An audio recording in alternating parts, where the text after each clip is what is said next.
Hi Andy, great to meet up with yourself and Mark at the range on Tuesday and do some further work on your game. Always good fun and very, very productive session as well. Those images that were at the start of this recap pretty much sum up the changes that we made. I'm just going to go through the process that we used during the session. And the key pieces that you've got to focus on between now and when you visit next. It was sort of a re-education in regards to what moves in the backswing, and particularly the way things sequence in the early part of the backswing. So at the start of the session, because we've been trying to lay the club off, the back of the left hand, which we referred to as accumulator 3, the back of the left hand was rolling very, very early, making the setting of the wrist very difficult, pushing the right elbow behind you a little bit. When the left arm is rolled too much, that's going to continue that move behind at P3. So the shaft sets quite flat. And then the lift to get to the top, because we've got to put a bit of lift in there, then sends you across the line. Don't need to then elaborate on what sort of shot pattern you get from there, because you've been experiencing that for a number of seasons now. So too much loading of the back of the left hand in the early part of the swing. So then we discussed and had a little conversation about what Charlie Wee's doing here and the sequence of moves that he makes, and we talked about there being zero loading of the back of the left hand from set up to waist level. And we explained that when this footage was taken, he'd started working with Mike and Andy and was trying to max out a lot of the positions during the golf swing. You can see when you do that, the left elbow is repositioned, the right elbow is repositioned, the pitch of the shoulders is much more tilted downwards towards the ball. And more importantly, this golf club is nice and square to the arc of the swing. That was one of the things we discussed. When people see that position, they often say it's shut. The question then would be to say shut to what? It's not shut, it's very, very square to the arc of the swing.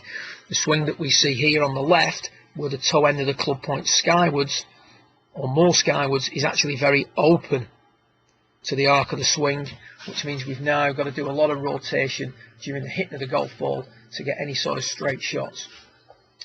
So here we are demonstrating the feel of what we're seeing in Charlie with the blue shirt. You can see there now that the hands are tracing a much better path, the club's tracing the arc beautifully, and we're just lifting up a little bit there. I'm just going to continue this on. You drop back down, that was going a little bit too far, a little bit of a false position to check it in, because accumulator 3 should have loaded a little bit by then. So the discussion we had here was about how you practice this. You've got to be a little bit more precise with the way you practice this. That's the conversation we're having there now, as you're looking out towards the camera. And then as a result of that, you just start to lower the club into place and put the club in a more appropriate position to check things from.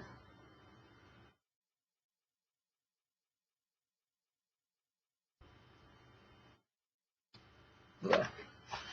Super move. So that's very early in the session.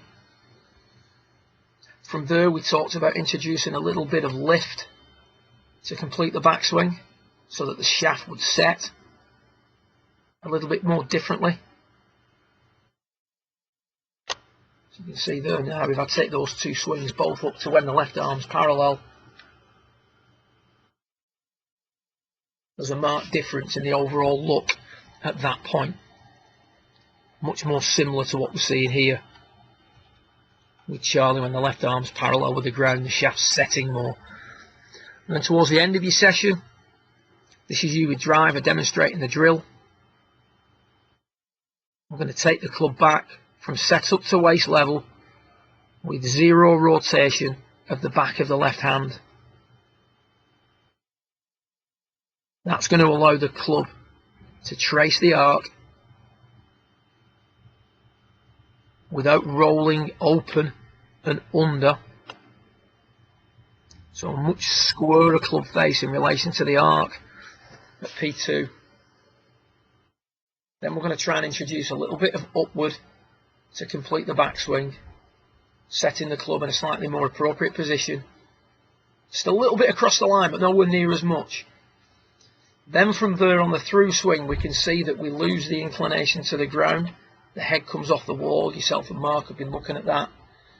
Into a finish. Now, trying to slide the hips and sequence the sliding of the hips can be quite a difficult thing. So what we talked about was the position in the follow through that can allow you to develop the sliding of the hips. So if we look at Charlie, he's tilted over to the right in the finish. So he's facing his target, and here is to the right now. Right is towards the golf ball. So Charlie Wee has got a lot of right tilt in the follow through. Any player who's right tilted to the maximum amount in the finish will have the hips sliding all the way to the end of the swing. Now the sequencing of that may not be right initially, but it will be in there. We can see here that you have lost all of your right tilt. Beg your pardon, put that back.